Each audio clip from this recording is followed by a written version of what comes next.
Bizde prikaz var. Bu komaçtı 5 sınıf bir tarafta sırada ele. Баткен шаарына келдик. 707 аскер бөлүгүнө. Ушул сиздердин аманатыңыздар өз ээлерине тапшырылып атат. Мына ушул эң керектүү болгон генераторлор 707 аскер бөлүгүнө, ички аскер бөлүгүнө.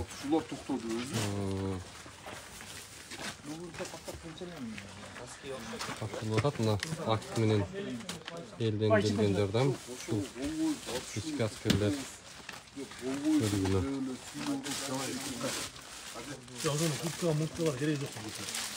Кийимдер жана маскилерден Татты сулар бар екен, султанча, кола бар. Урматтуу достор, биз аскерлердин жүзүн тартпайбыз, ошондуктан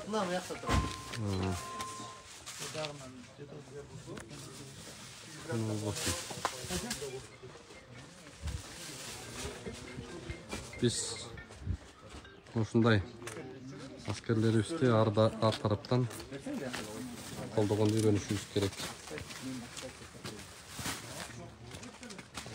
Ушундай эң керектүү экен достор. Сиздер эгерде дагы жардам берем дегендер, мына биз Акунбаева менен Бакада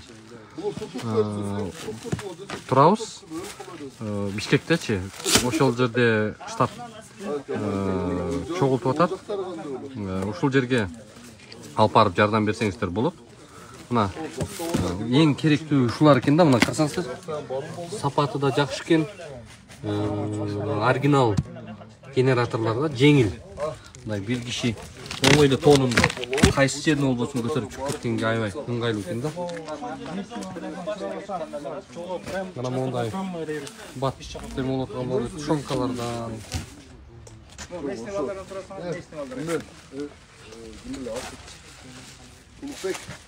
Бучумда заставага да албарбайлы часа. Барабыз. Чоң часта. Мына экөөнү ушул боюнча калпарайлы. Жок, бул жакка азыр жок, бул жакка чакырылган.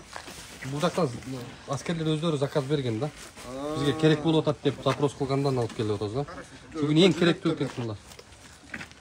Жана головнойдогу жактарга бүгүн байланышка керек экен да буларчы. Жок, ошо байланышка наракта военный частта. Көрөсүз? Такай. Эме кылалы? Мынайга. Жок, ал кереги жок деп. Алла, тушонкадан да жерди берки жагында бар, жерде бар.